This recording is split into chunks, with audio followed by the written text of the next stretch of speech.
وعلى آل سيدنا حبيبنا محمد الحمد لله শুরুতে শুকরিয়া জ্ঞাপন করছি সে মহান মালিকের দরবারে যে আল্লাহ সুবহানাহু ওয়া তাআলা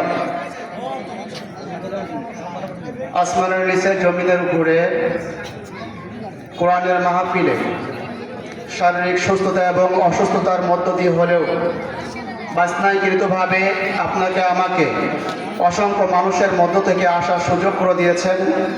সেই জন্য সে আল্লাহ সুবহানাহু ওয়া তাআলার দরবারে শুকরিয়া স্বরূপ শুকরিয়া জ্ঞাপন করছি। সবাই বলছে আলহামদুলিল্লাহ। দুরূদ পেশ করছি মানবতার মুক্তির দিশারি সৈয়দুল মুরসালিন আশরাফুল আম্বিয়া বিশ্বনন্দিত নবী জনাবে হযরত মুহাম্মদ সাল্লাল্লাহু আলাইহি ওয়াসাল্লামের প্রতি।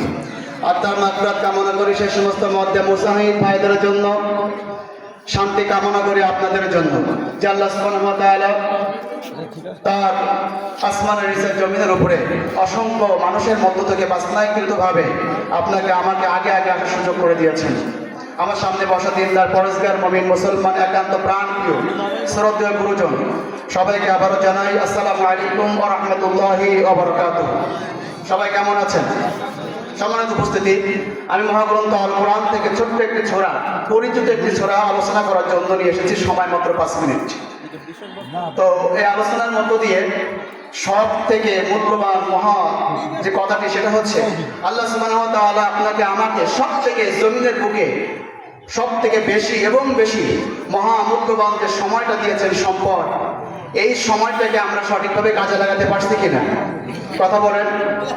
সব থেকে মহামূল্যবান যে সম্পদটা আল্লাহ দিয়েছেন এই সময়টাকে, আর এই সময়টাকে সব থেকে বেশি এই জমিনের উপরে মানুষই অপচয় করে থাকে, ঠিক কিনা? যারা সময়ের মূল্য না দিয়ে বেমালুম পরকাল ভুলে গিয়ে নিজের হায়াতকে শেষ করে ফেলেছে, আখিরাতের ময়দানে কিয়ামতের দিন এই মানুষগুলো সব ক্ষতিগ্রস্ত হয়ে যাবে। করা হয়েছে 4 শ্রেণীর মানুষ ছাড়া বাকি সকল মানুষই ক্ষতিগ্রস্ত। আল্লাহ সুবহানাহু ওয়া তাআলা যেন এই হায়াত নামক যে জীবনটা আপনাকে আমাকে দিয়েছেন এই হায়াতটাকে সঠিকভাবে কাজে লাগিয়ে পরকালের যে শুভম পথ যার শুরু হবে শেষ নাই, এই পথটা যেন আমরা জান্নাত মেহমান হয়ে পাড়ি দিতে পারি, এই তৌফিক সুযোগ মহান মুনিব আল্লাহ সুবহানাহু ওয়া তাআলা আপনাকে আমাকে সবাইকে দান করুক। সবাই বলছে আল্লাহুম্মা আমিন। সর্বশেষ কথা হলো এই সূরার ভিতরে 4টা কথা উল্লেখ করেছে। 1 নম্বর হচ্ছে যারা ঈমান আনবে, আল্লাহ পাক বলছেন যারা ঈমান আনবে, ঈমান আনার সঙ্গে সঙ্গে ওয়ামিলুস সালিহাত, তাদেরকে আমলে সালেহ করতে হবে, ভালো কাজ করতে হবে। 2 নম্বর হচ্ছে ওয়াতাওয়াসাউ বিল হক, হক কথা জমিনের উপরে বলতে হবে। এই হক কথা বলার খুবই এখন অভাব পড়ে গেছে জমিনের উপরে, কথা বলেন ঠিক কিনা?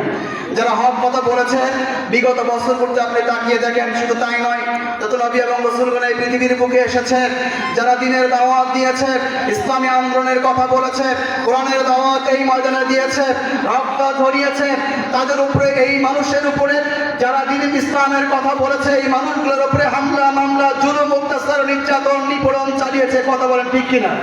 যত নবী রাসূলগণ এই হকের কথা বলেছে প্রত্যেকটা নবীর উপরে কাফের বেদিন মুশরিক ইহুদিরা নবীদের উপরে রাসূলদের উপরে দ্বীনের দায়ীদের উপরে যে অত্যাচার জুলুম নির্যাতন চালিয়েছে, এই অত্যাচার জুলুম নির্যাতন চালাবার একটাই কারণ, সেটা ওয়াতাওয়াসাউ বিল হক, হক কথা বলার কারণে প্রত্যেকটা মানুষকে হেয়পূর্ণ হতে হয়েছে, কথা বলেন ঠিক কিনা?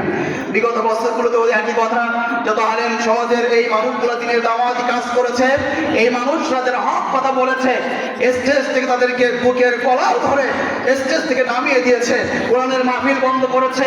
হক কথা বলার কারণে জমিনের উপরে তাদেরকে হামলা হয়েছে, হক কথা বলার কারণে মামলা হয়েছে, হক কথা বলার কারণে গুম হতে হয়েছে, হক কথা বলার কারণে জেলের কারাগারে বন্দী বছরের পর বছর থাকতে হয়েছে, হক কথা বলার কারণে আইন ও ঘরের ভেতরে এই মানুষগুলোকে বছরের পর বছর জীবন দিতে হয়েছে, ঠিক কিনা?